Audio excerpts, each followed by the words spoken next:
Bismillahirrahmanirrahim. Assalamualaikum warahmatullahi wabarakatuh.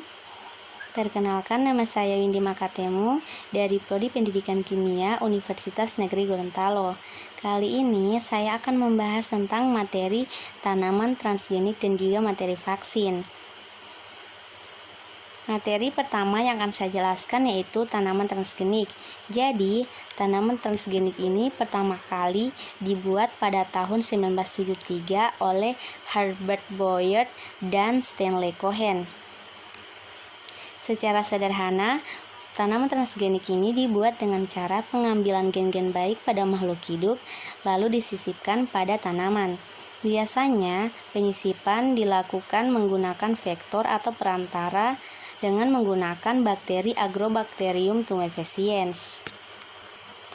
Agrobacterium tumefaciens ini digunakan untuk tanaman dikotil dan atau partikel gen untuk tanaman monokotil, lalu diinokulasikan pada tanaman target untuk menghasilkan tanaman yang dikehendaki. Baiklah, lanjut. Istilah lain dari transgenik itu biasanya disebut dengan GMO atau Generally Modified Organism, merupakan organisme yang gen-gennya telah diubah dengan menggunakan teknik rekayasa genetika. Adapun tanaman yang telah dikembangkan di Indonesia sebagai produk GMO, diantaranya adalah padi, tebu, tomat, singkong, pepaya, dan kentang. Aplikasi rekayasa genetika dapat meningkatkan efisiensi produksi, nilai tambah, dan membantu pelestarian lingkungan. Contoh hasil dari GMO. Yang pertama, peningkatan kandungan nutrisi. Contohnya itu ada pisang, cabai, raspberry, stroberi, dan ubi jalar. Untuk peningkatan rasa, tomat dengan pelunakan yang lebih lama, cabai, kubis, dan kedelai. Dan untuk peningkatan kualitas, pisang, cabai, stroberi dengan tingkat kesegaran dan tekstur yang meningkat.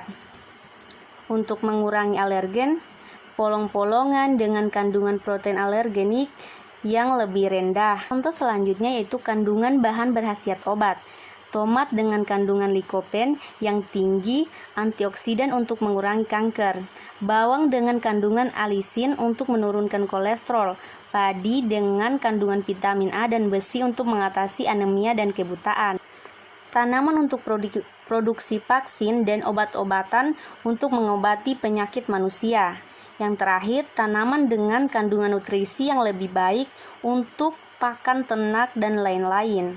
Manfaat dari hasil tanaman genetik. Yang pertama itu tahan hama, tahan penyakit, toleran terhadap dingin, nutrisi, dan farmasi. Contoh dari sayuran transgenik yaitu contohnya ada kentang transgenik dan juga tomat transgenik. Baiklah, kita lanjut ke materi berikutnya yaitu materi vaksin. Jadi, vaksin adalah produk atau zat yang dimasukkan ke dalam tubuh manusia. Zat ini akan menstimulasi sistem kekebalan tubuh manusia atau imunitas. Vaksin pertama kali ditemukan oleh Edward Jenner. Manfaat dari vaksin. Jadi, manfaat dari vaksin itu yang pertama, mencegah penyakit serius dan komplikasinya. Yang kedua, vaksin memberi kesehatan bagi penggunanya. Yang ketiga, proteksi individu, komunitas, dan seluruh populasi. Yang keempat, mencegah penyebaran penyakit. Masuk jenis-jenis vaksin. Jadi, vaksin itu dibagi atas 3 jenis, yaitu 1. Vaksin hidup yang dilemahkan, yang kedua, vaksin inaktif, dan yang ketiga, vaksin subunit. Mekanisme kerja dari vaksin hampir sama dengan mekanisme kerja virus dan bakteri. Dalam menginfeksi tubuh, bedanya vaksin tidak menyebabkan penyakit, karena virus dan bakteri yang digunakan telah dihilangkan patogenesitas atau sifat pembuat penyakitnya. Vaksin akan membentuk respon imun atau kekebalan tubuh saat masuk ke dalam tubuh manusia. Vaksin akan membentuk visum imun memori, sehingga saat agen penyakit yang sama dengan jenis vaksinnya, maka sistem imun memori ini akan segera mengenali agen tersebut dan akan mengeliminasinya. Yang terakhir, tahap pembuatan vaksin. Yang pertama, penyiapan media atau menumbuhkan virus atau bakteri.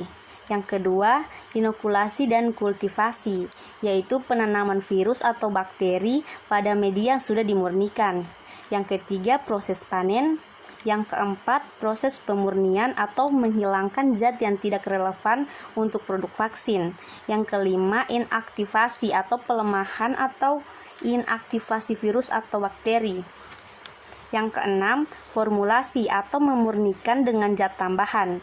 Yang ketujuh, pengisian dan pengemasan. Dan yang terakhir adalah pemberian label dan vaksin siap didistribusi. Terima kasih. Assalamualaikum warahmatullahi wabarakatuh.